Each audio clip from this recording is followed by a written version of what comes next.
नमस्कार मेरे साथियों, सभी मेरे भाई बहनों को नव वर्ष की शुभकामनाएं। आज 1 जनवरी 2025 है। जिन मेरे भाई बहनों ने टारगेट रखा है कि हमें सरकारी नौकरी प्राप्त करनी है, तो उनके लिए यह वर्ष मंगलमय हो मित्र। उनको, उनके परिवार को भगवान से आशा करूंगा कि खुशियों से भर दे मित्र। आपने टारगेट तय किया है, लक्ष्य तय किया है, मेरी गुजारिश है आप उनके प्रति 100% समर्पित रहें और इस वर्ष आप अपने लक्ष्य को प्राप्त करके अपने परिवार, अपने माँ बाप का नाम रोशन करें, ये मेरी आपसे आशा है। और मैं मंगल कामना करता हूं अपने उज्जवल भविष्य की, आपके उज्जवल भविष्य की मित्र, कि आप अपनी ऊंचाइयों पर, सबसे बुलंद ऊंचाइयों को प्राप्त करें मित्र।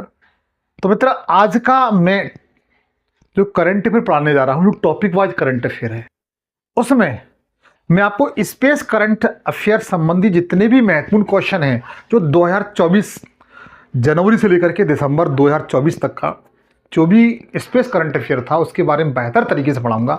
आप भारतवर्ष का कोई भी एग्जाम की तैयारी कर रहे हैं, यूपीएससी से लेकर के रेलवे ग्रुप डी तक का एग्जाम देते हैं, चाहे आप सेंट्रल गवर्नमेंट का एग्जाम दें या स्टेट गवर्नमेंट का एग्जाम दें, तो मेरा दावा है मित्र, करंट अफेयर जो मैंने टॉपिक वाइज पढ़ाया हुआ है, आप ठीक तरीके से अध्ययन कर लेते हैं तो कोई क्वेश्चन बाहर नहीं जाएगा। इस बात का दावा है मित्र मेरा।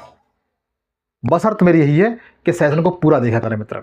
तो चलते हैं अपने सेशन की ओर, लेकिन आप लोगों से गुजारिश है कि सेशन पर नए हो, सेशन को सब्सक्राइब जरूर कर लेना, घंटी बजा के ऑल पे सिलेक्ट कर लेना, ताकि बताना चाहता हूँ आपका ये भाई इस प्लेटफॉर्म पर जीएस के सारे विषय, करंट अफेयर, हिंदी और रीजनिंग जैसे विषयों को बिल्कुल फ्री पढ़ाता है।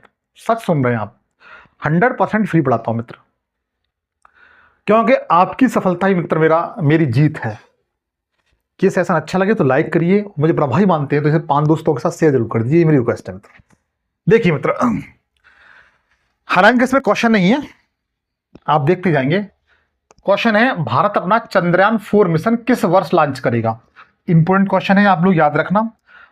और 2025, 26, 27 के लिए भी ये क्वेश्चन अति महत्वपूर्ण है, क्योंकि जो चंद्रयान 4 मिशन है मित्र, इसको 2027 में लॉन्च किया जाएगा। ठीक है। अगला, दुनिया की सबसे गहरी प्रयोगशाला कहाँ बनाई गई है? तो ध्यान रखना, चीन में बनाई गई है। कहाँ पर? चाइना के जो दक्षिणी चीन सागर है वहां पर बनाई गई है। दुनिया की सबसे गहरी प्रयोगशाला चीन के सिचुआन प्रांत बनाई गई है। यह प्रयोगशाला ब्रह्मांड के सबसे बड़े अनसुलझे रहस्य, डार्क मैटर का क्या करेगी? अध्ययन करके बताएगी मित्र। अगला है, विश्व की सबसे ऊंची खगोलीय वेधशाला का उद्घाटन कहां पर किया गया है? तो मित्र, कहां पर किया गया है? तो जापान में। कहां किया गया? जापान में। विश्व की सबसे ऊंची खगोलीय वेधशाला बच्चों, इसका उद्घाटन कहां पर हुआ है? तो बता सकते हैं, जापान के टोक्यो में किया गया है। ठीक है। इसका नाम क्या है? तो अटाकामा वेधशाला। क्या नाम है?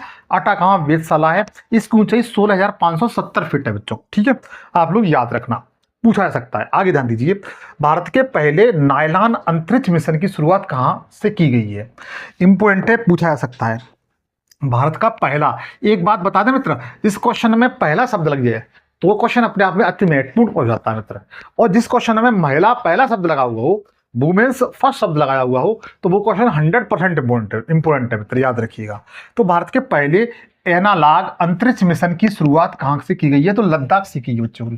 और लद्दाख की राजधानी कौन सी है? लेह। लेह से इसकी शुरुआत की गई है। इसका टारगेट क्या है एनालॉग अंतरिक्ष मिशन का? तो बताइएगा कि अंतर्गृह आवास में जीवन का अनुकरण करने हेतु, ये इसका मोस्टली टारगेट है बच्चों। अगला फैक्ट है मित्र, टाटा ने भारत का पहला निजी पृथ्वी अवलोकन उपग्रह लॉन्च किया है। इसका नाम क्या है? टाटा ने भारत का अपना पहला निजी, मतलब प्राइवेट पृथ्वी अवलोकन उपग्रह था, वो लॉन्च किया, जो पृथ्वी के चारों ओर चक्कर लगाएगा। इसका नाम क्या है? तो आप लोग याद रखना, TSAT-A1 नाम है बच्चों। क्या नाम है? TSAT-A1। TSAT-A1,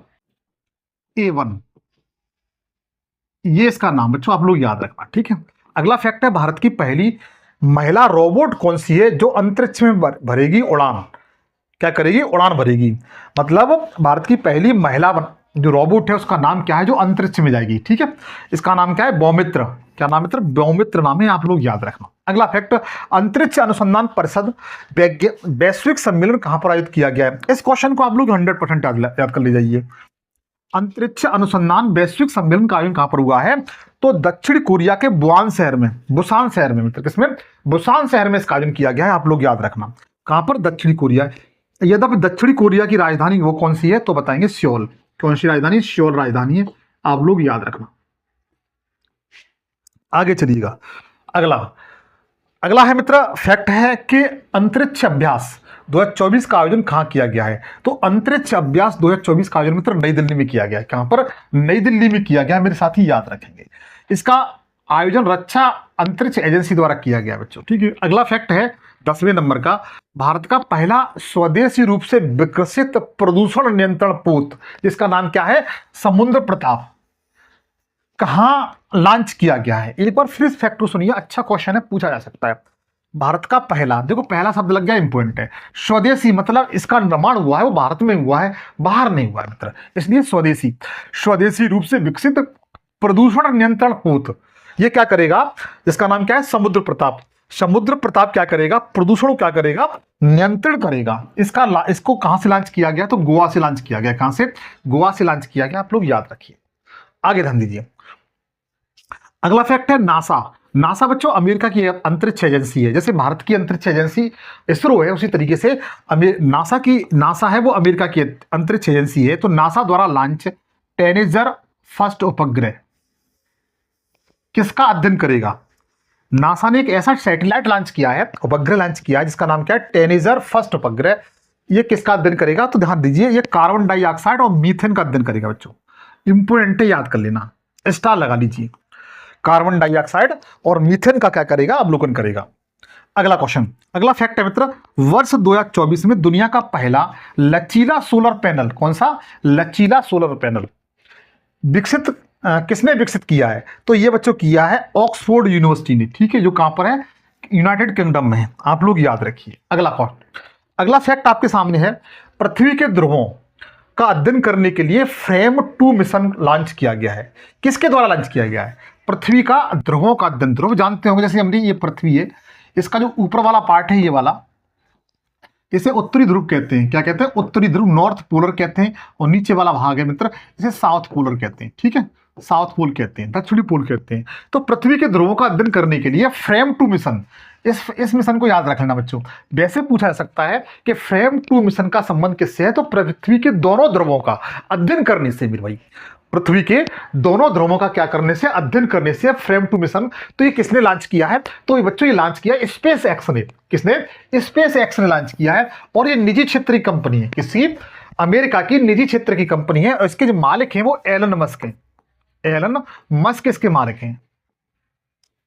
एलन मस्क बच्चों इसके क्या है? मालिक हैं, आप लोग याद रखिए। आगे दिया गया है 14वां फैक्टर, दुनिया की ऐसी पहली निजी कंपनी का नाम बताइए जिसने चांद की सतह पर सफलतापूर्वक मून लैंड उतारा है। उस कंपनी का नाम बताना है। तो इसका नाम क्या है? Instrument machines. क्या नाम है? Instrument machine. ये अमेरिका की निजी कंपनी है बच्चों, ठीक है। इंटिव मशीन्स इसका नाम है, और ये अमेरिका की निजी कंपनी जिसने चांद की सतह पर सफलतापूर्वक मून लैंडिंग उतारा बच्चों, ठीक है। अगला फैक्ट, अंतरिक्ष में जाने वाले सबसे उम्र दराज व्यक्ति कौन थे जिन्होंने 90 वर्ष की उम्र में अंतरिक्ष की यात्रा की है बच्चों? अच्छा क्वेश्चन है, याद कर लीजिए बच्चों। इनका नाम क्या है? Add divide. क्या नाम है? एड डवाइड इनका नाम है, और ये अमेरिका के रहने वाले हैं। इनकी उम्र कितनी है? 90 साल। इनकी उम्र को भी याद कर लेना बच्चों, ठीक है। जो अंतरिक्ष में जाने वाले सबसे उम्रदराज व्यक्ति, इनका नाम क्या है? एड डवार्ड इनका नाम है। अच्छा फैक्ट है। अगला क्वेश्चन, भारत में पहला राष्ट्रीय अंतरिक्ष दिवस कब मनाया जाता है? भारत में पहला राष्ट्रीय अंतरिक्ष दिवस कब मनाया जाता है? तो ध्यान रखिए 23 अगस्त को मनाया जाता है। 23 अगस्त को मनाया जाता है। अच्छा, इसकी 2024 की थीम क्या थी? तो बता सकते हैं कि राष्ट्रीय अंतरिक्ष दिवस की जो थीम थी वो 23 अगस्त को मनाया जाता है। चंद्रमा को छूते हुए जीवन को छूना, भारत की अंतरिक्ष गाथा, ये बच्चों इसकी थीम थी बच्चों, आप लोग याद रख लेंगे, ठीक है। आगे चलिएगा। अगला फैक्ट दिया हुआ है आपके सामने, महिला नेतृत्व कार्यक्रम। कौन सा? महिला नेतृत्व कार्यक्रम है women's in space leadership program. किस देश ने शुरू किया है? किस देश ने शुरू किया? तो बच्चों ये काम किसने किया है? भारत ने। कब किया था? 24 सितंबर 2024 को किया था। अगला फैक्ट है, भारत के शुक्र ग्रह मिशन का नाम क्या है? भारत के शुक्र ग्रह मिशन का नाम क्या है? तो ध्यान रखना, वीनस आर्बिटर मिशन है। क्या नाम है? वीनस आर्बिटर मिशन है। आप लोग याद रखेंगे बच्चों, जो शुक्र ग्रह क्या करेगा? अध्ययन करता है बच्चों। अगला, इसको जो लॉन्च किया जाएगा वीनस आर्बिटर मिशन को, वो मार्च 2028 में लॉन्च किया जाएगा। अगला, शुक्र आर्बिटर मिशन को कब तक लॉन्च करने की घोषणा है? तो ध्यान रखना, मार्च 2028 तक। अगला फैक्ट है, 17 अप्रैल 2024 को किस संस्था ने श्री राम लला का सूर्य तिलक किया था? ये इंपोर्टेंट है, याद रखना बच्चों। तो भारतीय तारा भौतिक संस्थान है और ये कहां की है? नई दिल्ली की है। ठीक है, इसने सूर्य तिलक किया था प्राकृतिक तरीके से बच्चों। अगला, सतह से सतह पर मार करने वाली बैलिस्टिक मिसाइल जिसका नाम क्या है? शाहीन। ये क्या करती है? सतह से सतह, जैसे ये सतह है और ये सतह है, यहां से उड़ेगी और इस तरीके से सतह पर मार करेगी, यहां पर अपना टारगेट को क्या करेगी? अचीव करेगी। तो सतह से सतह पर मार करने वाली बैलिस्टिक मिसाइल जिसका नाम क्या है? शाहीन 2 का सफलतापूर्वक परीक्षण किसने किया है? तो अपना पड़ोसी मुल्क लल्ला है ना बच्चा अपना, पाकिस्तान ने किया बच्चों। ठीक है, अगला फैक्ट, पाकिस्तान ने किस देश की सहायता से पाक सेट MM1 उपग्रह प्रक्षेपित किया है? तो इसका जो हमारा दुश्मन है चीन, उसके साथ मिलकर के इसने क्या किया है? इसको सफलतापूर्वक प्रक्षेपण किया है। अगला, किस देश के 3 अंतरिक्ष यात्री 6 महीने की मिशन पूरा करने के बाद सुरक्षित तरीके से पृथ्वी पर लौट आए? तो वो कौन थे बच्चों? चाइना के थे। किसके थे? चाइना के थे, आप लोग याद रखिए। अगला, भौतिक अनुसंधान प्रयोगशाला अहमदाबाद, पूछा जाए कि भौतिक अनुसंधान प्रयोगशाला कहां पर है? तो बताइए अहमदाबाद में बच्चों। कहां पर है? अहमदाबाद में। के वैज्ञानिकों ने किस नए वह ग्रह की खोज की है? तो उसका नाम क्या है? तो बता सकते हैं TOI 665 1B इसका नाम है। यह ग्रह पृथ्वी से 5 गुना बड़ा और 60 गुना अधिक भारी है। ये वाला जो ग्रह जो खोजा गया बच्चों। आगे चलिए। अगला, दूरबीन के एक नए विकसित prototype laser interferometer space antenna का अनावरण किसने किया है? यह पूछा गया है। तो बच्चों ये नासा ने किया है। किसने किया है? नासा ने किया, और नासा के बारे में बता चुका हूं, USA की संस्था बच्चों। अगला फैक्ट आपके सामने है, सबसे बड़ा अंतरिक्ष यान जिसका नाम क्या है? Europa clipper. ध्यान रखिए इस बात को, पूछा जाता है सबसे बड़ा अंतरिक्ष यान का नाम क्या है? तो यूरोपा क्लिपर इसका नाम है। किस ग्रह के चंद्रमा की खोज हेतु लॉन्च किया गया है? तो ये बृहस्पति का जो ग्रह है, किसके? बृहस्पति ग्रह हैं, उसकी खोज के लिए, उसके जो जितने भी सैटेलाइट हैं, उपग्रह हैं, उसकी निगरानी के लिए, उन पर रिसर्च करने के लिए यूरोपा क्लिपर नामक एक उपग्रह है जो सबसे बड़ा अंतरिक्ष यान है, उसे लॉन्च किया गया बच्चों। ठीक है, और कब किया गया था? अप्रैल। ये कब? देखो, यह अंतरिक्ष यान बृहस्पति की कक्षा में अप्रैल 2030 तक पहुंच जाएगा। लॉन्च कब किया गया है? तो 14 अक्टूबर 2024 को लॉन्च किया गया है। पहुंचेगा कब? तो बता सकते हैं अप्रैल 2030 में पहुंच जाएगा ये। आगे ध्यान दीजिए। अगला है, किसके द्वारा वैश्विक मिशन शक्ति सेट लॉन्च किया गया है? तो बच्चों स्पेस किड्स इंडिया द्वारा लॉन्च किया गया है। जो शक्ति सेट, ये किसके द्वारा लॉन्च किया गया है? तो स्पेस किड्स इंडिया द्वारा लॉन्च किया गया है अक्टूबर 2024 में बच्चों। अगला है, एशिया की सबसे बड़ी और दुनिया की सबसे ऊंची मेजर एटमॉस्फेरिक चेरेनेकोव एक्सपेरिमेंट वेधशाला का उद्घाटन कहां पर किया गया है? तो बच्चों ये लद्दाख में किया गया है। कहां पर? लद्दाख में एक स्थान है हानले लद्दाख में किया गया है। अच्छा फैक्ट है, याद कर लेना बच्चों। अगर आपको इसकी PDF चाहिए तो मेरा टेलीग्राम है एम एजुकेशन सफर, उसे ज्वाइन कर लीजिए। वहां स्टडी संबंधी बहुत कुछ मटेरियल आपको देखने के लिए मिल जाएगा, इस बात का दावा है मेरा। चलिए अगला फैक्ट मित्र, भारत ने अपना पहला पुनः प्रयोज्य हाइब्रिड रॉकेट लॉन्च किया है जिसका नाम है, तो इसका नाम क्या है?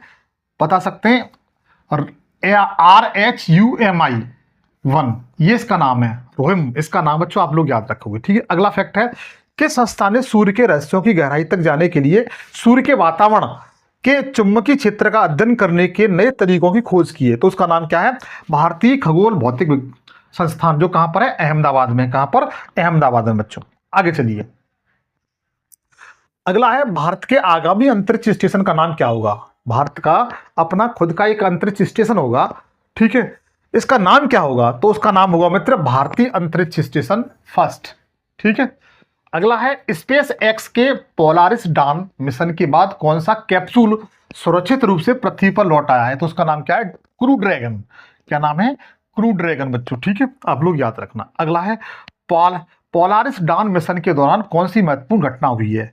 तो ये पहली व्यावसायिक स्पेस वॉक हुई है बच्चों, ठीक है। अगला, किस देश ने चामरान फर्स्ट उपग्रह लॉन्च किया है? तो ये बच्चों ईरान ने किया है। किसने? ईरान ने। पूछा जा सकता है कि ईरान ने कौन सा उपग्रह लॉन्च किया है? तो चामरान फर्स्ट सैटेलाइट है, उसे लॉन्च किया बच्चों, आप लोग याद रखोगे मेरे भाई। आगे चलते हैं।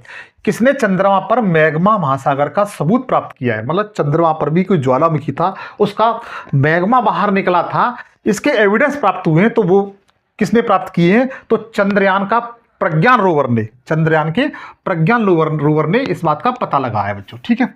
अगला, भारत ने किस ड्रोन को 1000 किलोमीटर की रेंज के साथ पेश किया है? उसका नाम क्या है? तो बता सकते हैं स्वदेशी कामिकाजो ड्रोन, ये इसका नाम है।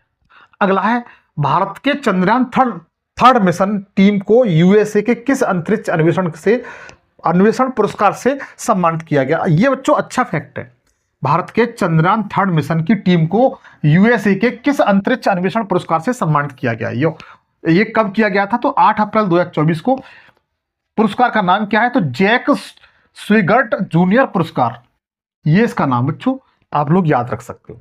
आगे चलिए। अगला फैक्ट है, चंद्रयान 3 मिशन में उल्लेखनीय उपलब्धियों के लिए एविएशन वीफ लॉरेट्स अवार्ड 2024 से किसे सम्मानित किया गया? तो इसरो को, जो भारत की अंतरिक्ष एजेंसी है, उसको किया गया बच्चों, ठीक है। आगे चलिएगा। अगला है, किसने नई विकसित मानव संवर्धित अंतरिक्ष यान, जिसका नाम क्या है? बोइंग स्टार लाइनर, इसका नाम है, कि पहली महिला पायलट बनकर इतिहास रचा है? तो ये कब हुआ है बच्चों? तो बता सकते हैं 5 जून 2024 को सुनीता विलियम्स, ये भारतीय मूल की अमेरिकी अंतरिक्ष यात्री हैं, आप लोग याद रखोगे। अगला, अंतर्राष्ट्रीय अंतरिक्ष स्टेशन के नए कमांडेंट कौन नियुक्त हुए? तो ये हुए बच्चों सुनीता विलियम्स, ठीक है। अगला है, किस देश के स्वास्थ्य मंत्री ने भारी बारिश के बाद हैजा महामारी की घोषणा की है? तो सूडान में पुनः हैजा बीमारी हो गई बच्चों, आप लोग याद रखना। अगला है, किस देश ने स्टारलिंक को टक्कर देने के लिए पहला सैटेलाइट समूह नेटवर्क लॉन्च किया है? तो बच्चों चीन ने लॉन्च किया है। किसने? चीन ने लॉन्च किया है, आप लोग याद रखोगे। अगला, इसरो का नवीनतम पृथ्वी अवलोकन उपग्रह EOS 08 किसके द्वारा लॉन्च किया गया है? यह पूछा गया है। तो बच्चों ये लॉन्च किया गया था 16 अगस्त 2024 को स्मॉल सैटेलाइट लॉन्च व्हीकल द्वारा, स्मार्ट सैटेलाइट लॉन्च व्हीकल द्वारा इसे लॉन्च किया गया था, आप लोग याद रखोगे। अच्छा फैक्ट है, याद कर लेना।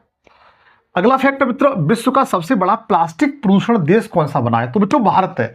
कौन सा है? भारत है। भारत में सबसे ज्यादा प्लास्टिक प्रदूषण होता है बच्चों। अगला फैक्ट, भारतीय अंतरिक्ष स्टेशन के पहले मॉड्यूल के निर्माण को किसके द्वारा स्वीकृत दी गई है? तो एक केंद्रीय कैबिनेट द्वारा की गई है। क्या की गई है? स्वीकृत दी गई है। ये स्पेस कब तक बनकर वहां पर पहुंच जाएगा? तो 2035 तक बच्चों, ठीक है। अगला है, भारत ने किस वर्ष तक अंतरिक्ष में खुद का पहला स्पेस स्टेशन बनाने का लक्ष्य किया है? तो 2035 तक, जो मैंने जस्ट आपको बताया बच्चों, ठीक है। आगे चलिएगा। अगर ईमानदारी से ये सारे फैक्ट आपको अच्छे लग रहे हों और आप इसी तरह से क्लास चाहते हो, तो चैनल को सब्सक्राइब कर लेना मित्र, क्योंकि मैंने टॉपिक वाइज करंट अफेयर में बहुत कुछ पढ़ा दिया है। चाहो तो आप प्लेलिस्ट में जाकर के मेरी में टॉपिक वाइज करंट अफेयर के लगभग 50 से अधिक सेशन है, आप जाकर के देख सकते हैं। चलिएगा, केंद्रीय कैबिनेट ने किस नए लॉन्च वाहन के विकास को स्वीकृति दी है? तो इसका नाम क्या है बच्चों? बता दीजिएगा। अगली पीढ़ी का लॉन्च वाहन, अगली पीढ़ी का लॉन्च वाहन। अगला है, आदित्य L1 अंतरिक्ष यान को प्रभामंडल कक्षा में L1 बिंदु के चारों ओर एक परिक्रमा पूरी करने में कितना समय लगता है? तो 178 दिन बच्चों। और ये जो सैटेलाइट है, ये सूर्य का अध्ययन करता है। किसका? सूर्य का। अगला है, आदित्य L1 मिशन को कब तक लॉन्च किया जाएगा? तो किया गया था 2 सितंबर 2023 को लॉन्च कर दिया गया था। यह अपनी लक्षित हेलो कक्षा में 6 जनवरी 2024 को क्या कर गया था? पहुंच गया था बच्चों। अगला फैक्ट, किस अंतरिक्ष यान ने सौर उग्रता को कैप्चर किया है? तो इसी ने किया है, आदित्य L1 ने। अगला है, किस एजेंसी ने भारत को अपने मानव अंतरिक्ष उड़ान कार्यक्रम के लिए साझेदार के देश के रूप में घोषित किया है? तो वो बच्चों USA है। और कौन सी कंपनी है? तो space exploration and research agency, ये वाली एजेंसी है बच्चों, ठीक है, आप लोग याद रखोगे। आगे चलिएगा। अगला है, किस अंतरिक्ष एजेंसी ने अपोफिस क्षुद्र ग्रह का अध्ययन करने के लिए एक मिशन की घोषणा की है? तो ये बच्चों, ये यूरोप की अंतरिक्ष एजेंसी है, यूरोपीय अंतरिक्ष एजेंसी है, इसने घोषणा की है अपोफिस जो उपग्रह है उसका क्या करेंगे, क्षुद्र ग्रह है उसका अध्ययन करेंगे बच्चों। ठीक है, फैक्ट के रूप में देखें तो यह अपोफिस क्षुद्र ग्रह पृथ्वी के बहुत करीब से लगभग 2029 में गुजरेगा। ये वाला, यह क्षुद्र ग्रह पृथ्वी से 32,000 किलोमीटर की दूरी पर से होकर गुजर सकता है बच्चों। भविष्य के लिए आप इस क्वेश्चन को याद कर सकते हैं। आगे ध्यान दीजिए, जलवायु परिवर्तन पर बादलों के प्रभाव का अध्ययन करने के लिए अर्थ केयर उपग्रह किसके द्वारा लॉन्च किया गया है? तो ये यूरोपीय अंतरिक्ष एजेंसी है उसके द्वारा बच्चों। ठीक है, आप लोग याद रखोगे। अगला, इसरो ने किसके साथ तृष्णा मिशन की घोषणा की है? तो इसरो ने, जो भारतीय अंतरिक्ष एजेंसी है, उसने तृष्णा मिशन किसके साथ मिलकर घोषणा की है? तो फ्रेंच नेशनल स्पेस एजेंसी। किसकी? फ्रेंच नेशनल स्पेस एजेंसी के साथ मिलकर के बच्चों। ठीक है, आप लोग याद रखोगे। अगला फैक्ट है, किस अंतरिक्ष यात्री ने हाल ही में 1000 दिन अंतरिक्ष में बिताकर इतिहास रचा है? तो उनका नाम क्या है? ओलेग कोलोनेको, और ये कहाँ के? रूस के हैं। ओलेग कोलोनेको इनका नाम है, जो अंतरिक्ष में लगभग 1000 दिन तक रहे बच्चों। ठीक है, याद रख सकते हो। अगला फैक्ट क्या है? अगला फैक्ट है, कौन सी अंतरिक्ष एजेंसी चंद्रमा के लिए एक मानवीकृत समय प्रणाली बनाने के लिए काम कर रही है? तो बच्चों, ये नासा है, अमेरिका की अंतरिक्ष एजेंसी, और यूरोप की अंतरिक्ष एजेंसी, ये दोनों मिलकर काम कर रही हैं। आगे ध्यान दीजिए। अगला दिया हुआ है, चंद्रमा के किस मानवीकृत समय प्रणाली के किस कार्यक्रम के तहत विकसित की जा रही है? तो ध्यान रखिए, इसका जो राइट आंसर है आर्टेमिस कार्यक्रम है। एक बार इस फैक्ट को और देख लीजिए, चंद्रमा के लिए मानकीकृत समय प्रणाली किस कार्यक्रम के तहत, किस कार्यक्रम के तहत विकसित की जा रही है? तो आर्टेमिस कार्यक्रम के तहत। आप लोग याद रखना, अच्छा फैक्ट है बच्चों। ठीक है, अगला है, वायु गतिकीय डिजाइन और विश्लेषण के लिए प्रभा सॉफ्टवेयर किसके द्वारा विकसित किया गया है? तो विक्रम साराभाई अंतरिक्ष स्पेस द्वारा विकसित किया गया बच्चों। आप लोग याद रखना। अगला है, चीन के किस यान ने चंद्रमा के सुदूर हिस्से पर सफलतापूर्वक लैंडिंग की थी? तो ये उस यान का नाम क्या था? वो चांगई 6 नाम था बच्चों। ठीक है, चांगई 6 नाम था, आप लोग याद रख सकते हैं। अगला फैक्ट है, इसरो ने किसके साथ मिलकर सफलतापूर्वक PS4 3D मुद्रित रॉकेट इंजन का निर्माण करके स्पेस टेक्नोलॉजी में एक नई मील का पत्थर हासिल कर दिया है? तो ये विप्रो 3D है, इसका नाम क्या है? विप्रो 3D, आप लोग याद रख सकते हो। अगला फैक्ट है, इसरो द्वारा किस पुनः प्रयोज्य लॉन्च वाहन, जिसे हम लोग कहते हैं रीजनेबल लॉन्च व्हीकल, मतलब प्रयोज्य लॉन्च व्हीकल, मतलब ऐसा वाहन जिसे हम पुनः प्रयोग में ला सकें, को तीसरी और अंतिम परीक्षण लैंडिंग की गई है? उसका नाम क्या है? पुष्पक नाम बच्चों। क्या नाम है? पुष्पक। अगला है, किस देश ने सफलतापूर्वक अंगारा A5 स्पेस रॉकेट लॉन्च किया है? तो बच्चों, रूस ने किया है। ये किसका? अंगारा A5 स्पेस रॉकेट किसका है? रूस का। अगला है, अंतरिक्ष पर्यटक के रूप में अंतरिक्ष में जाने वाले पहले भारतीय कौन बने हैं? तो बच्चों, गोपी थोटाकुरा बने हुए हैं। ठीक है, और ये केरल राज्य के हैं। आगे चलिएगा। अगला है, चंद्रमा की परिक्रमा करने वाली दुनिया की पहली महिला अंतरिक्ष यात्री कौन बनी है? तो इनका नाम क्या है? बता दीजिए। Christina Koch. क्या नाम है? क्रिस्टीना कोच, जो चंद्रमा की परिक्रमा करने वाली दुनिया की पहली महिला बनी है मित्र। आप लोग याद रखिए। अगला फैक्ट है, इसरो के अध्यक्ष एस सोमनाथन के अनुसार भारत ने कब तक मलबा मुक्त अंतरिक्ष मिशनों को प्राप्त कर लेगा? तो 2030 तक। भारत के जो भी टारगेट है उन्हें 100% याद रखेंगे। एक तो अंतरिक्ष स्टेशन 2035 तक, और मलबा मुक्त अंतरिक्ष स्टेशन 2030 तक, दोनों को आप लोग 100% याद रख लेना बच्चों। ठीक है, अगला है, अंतरिक्ष मलबे से निपटने के लिए किन देशों ने दुनिया का पहला लकड़ी का उपग्रह लॉन्च किया है? ये तो चर्चा में रहा बच्चों, जापान का है। किसका है? जापान का है, आप लोग याद रखना। जापान ने लकड़ी का उपग्रह सैटेलाइट लॉन्च किया बच्चों। अगला है, अच्छा, ये लकड़ी किसकी बनी होगी? तो लकड़ी मित्र मैग्नोलिया लकड़ी होगी। कैसी? मैग्नोलिया लकड़ी होगी। ठीक है, अगला, किस अंतरिक्ष एजेंसी ने मंगल ग्रह पर बर्फ की खोज की है? तो जो यूरोपीय अंतरिक्ष एजेंसी है उसने बच्चों मंगल ग्रह पर बर्फ की खोज की है। अगला, किस देश ने ब्रह्मांडी घटनाओं का अवलोकन करने के लिए नया उपग्रह आइंस्टीन प्रोब लॉन्च किया है? तो ये काम किया बच्चों चीन ने। कहीं भारत मत लगा देना, गलत हो जाएगा बच्चों। ठीक है, 68। अगला है, कौन सा संगठन चंद्रमा पर कुशल पेलोड परिवहन के लिए पहला चंद्र रेलवे प्रणाली विकसित करने की योजना बना रहा है? अपने आप में अच्छी बात है। पूछा गया कौन सा देश? तो बच्चों, ये USA है। कौन सा है? USA। संगठन चंद्रमा पर कुशल पेलोड परिवहन के लिए पहला चंद्र रेलवे प्रणाली विकसित करने के लिए क्या बना रहा है, योजना। और ये अमेरिका की अंतरिक्ष एजेंसी, इसका नाम क्या है, नासा। नासा इस काम को करके दिखाएगा। अगला, चंद्रमा पर कुशल परिवहन प्रणाली प्रदान करने के लिए कौन सी परियोजना शुरू की गई है, तो इसका नाम क्या है, फ्लेक्सिबल लिबरेटेशन ऑन ए ट्रैक। ये बच्चों इसका नाम है, आप लोग याद कर लेना, flexible levitation on A track इसका नाम है, आप लोग याद कर सकते हो। आगे ध्यान दीजिए, अगला फैक्ट दिया हुआ है, दुनिया का पहला 3D रॉकेट किस कंपनी द्वारा लॉन्च किया गया है, तो इस कंपनी का नाम लो आप लोग याद रख सकते हैं, अंगनिकुल या अंगनिकुल इसका नाम है बच्चों, जिसने 3D रॉकेट का क्या किया है, लॉन्च किया है बच्चों। ठीक है, चलो इसके बारे में 4 बातें जान लेते हैं। चेन्नई की अग्रकुल कॉस्मॉस कंपनी ने दुनिया का पहला 3D लॉन्च किया है। रॉकेट का नाम अग्रिवाण है, इंजन का नाम अग्रिलेट है, और लॉन्चिंग कहां से किया गया है, तो सतीश धवन स्पेस सेंटर से, जो कहां पर है, हरिकोटा आंध्र प्रदेश में बच्चों। अगला फैक्टर, भारत के पहले मानव अंतरिक्ष मिशन जिसका नाम क्या है, गगनयान, के लिए कितने अंतरिक्ष यात्रियों के नाम की घोषणा की गई है, तो 4 अंतरिक्ष यात्रियों की घोषणा की गई। इनके नाम आप लोग याद रखना 100%। इस क्वेश्चन को आप लोग 100% याद कर लेना बच्चों। इन चारों नामों को याद रख लेना जो अंतरिक्ष में जाएंगे बच्चों। पहले हैं प्रशांत बालाकृष्ण नायर, प्रशांत बालाकृष्ण नायर हैं। दूसरे अंगद प्रताप, तीसरे हैं अजीत कृष्णन, चौथे हैं शुभांशु शुक्ला। इन चारों को आप लोग नाम को याद कर लीजिए बच्चों। आगे चलिए, अगला फैक्ट है, चंद्रमा की सतह पर उतरने वाला 5वां देश कौन सा बना है, तो ध्यान दीजिए, बना है अपना जापान। चंद्रमा पर तक पहुंचने वाला 5वां देश जापान है। सबसे पहले कौन गया था, तो अमेरिका गया था, यूएसए। दूसरा सोवियत संघ है। तीसरा कौन सा है, चाइना। चौथा भारत। और 5वां कौन सा है, जापान। ठीक है, तो हमारी रैंक इस मामले में बहुत अच्छी चल रही है बच्चों, हम चौथे नंबर पर हैं। अगला, किस देश ने सफलतापूर्वक पहला मीथेन ईंधन वाला रॉकेट कक्षा में लॉन्च किया है, तो बच्चों ये चाइना ने लॉन्च किया। इसका नाम क्या है, झुके 2। चीन, इसे चीनी लैंड स्पेस टेक्नोलॉजी द्वारा क्या किया गया था, लॉन्च किया गया था। अगला, किसने साइकी मिशन लॉन्च किया जिसने 16 मिलियन किलोमीटर दूर से पृथ्वी पर लेजर फायर किए हैं, तो ये किया मित्र नासा ने। किसने, नासा ने किया बच्चों। अगला है, हाल ही में खोजी गई दूसरी सबसे शक्तिशाली ब्रह्मांडीय किरणों का नाम क्या है, ये इंपॉर्टेंट है बच्चों।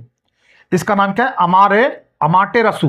क्या नाम है, अमाटेरसु को नाम याद रखना, अमाटेरसु है।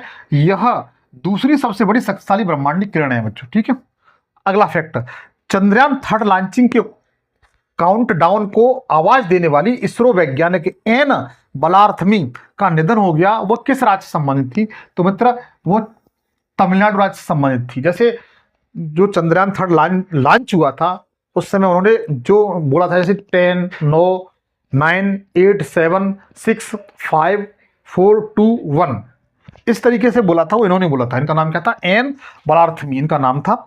इनका निधन हो गया, तमिलनाडु राज्य से संबंधित थी। अगला, हाल ही में अंतरिक्ष विज्ञान में युवाओं को प्रेरित करने के लिए इसरो ने कौन सा कार्यक्रम शुरू किया है, ये इंपॉर्टेंट बच्चों याद रखना। स्टार्ट 24 लॉन्च किया है, आप लोग याद रख सकते हो।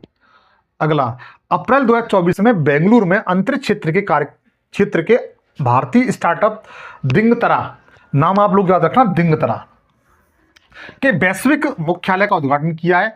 किसने किया है, तो एस सोमनाथन ने किया है, जो कौन है, इसरो के चीफ है बच्चों। कौन है, इसरो के चीफ। आगे ध्यान दीजिए, स्पेस इंडिया के ब्रांड एम्बेसडर के रूप में किसे नियुक्त किया गया है, बहुत अच्छा क्वेश्चन है। नाम है संजना सागवी। क्या नाम है, संजना सागवी इनका नाम है, आप लोग याद रख सकते हो, एक अभिनेत्री है। अगला फैक्ट, भारत के पहले मानवयुक्त गहरे महासागर मिशन समुद्र यान के लिए किस पनडुब्बी को विकसित किया जा रहा है, तो मत्स्य 6000 नामक, मत्स्य 6000। ये सबसे ज्यादा गहराई तक जाएगी।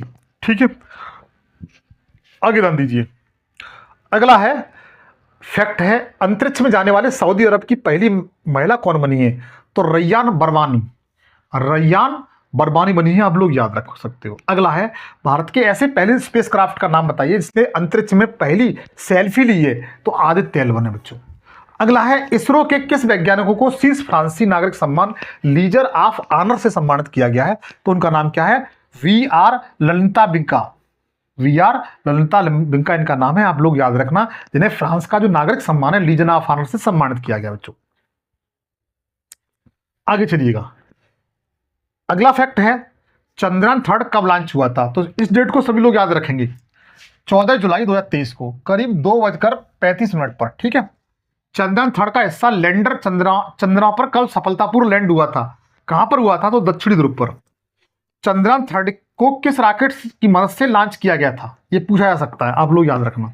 तो LVM-3 के माध्यम से, LVM-3 के माध्यम से। चंद्रयान मिशन थर्ड के लैंडर का नाम क्या था? तो विक्रम था, सभी लोग जानते होंगे, और रोवर का नाम प्रज्ञान था। और चंद्रयान थर्ड को कहां से लॉन्च किया गया था? तो सतीश धवन अंतरिक्ष केंद्र, जो कहां पड़ता है, आंध्र प्रदेश में, तिरुपति जिले में, वहां से लॉन्च किया गया था। अगला है, भारत चंद्रमा की सतह पर अपना सफलतापूर्वक चंद्रयान उतारने वाला कौन सा देश बन गया है? तो सभी लोगों को बता चुका हूं, चौथा देश बन चुका है। पहला अमेरिका, दूसरा USA, तीसरा चीन, चौथा कौन सा है? तो बता सकते हैं, भारत है।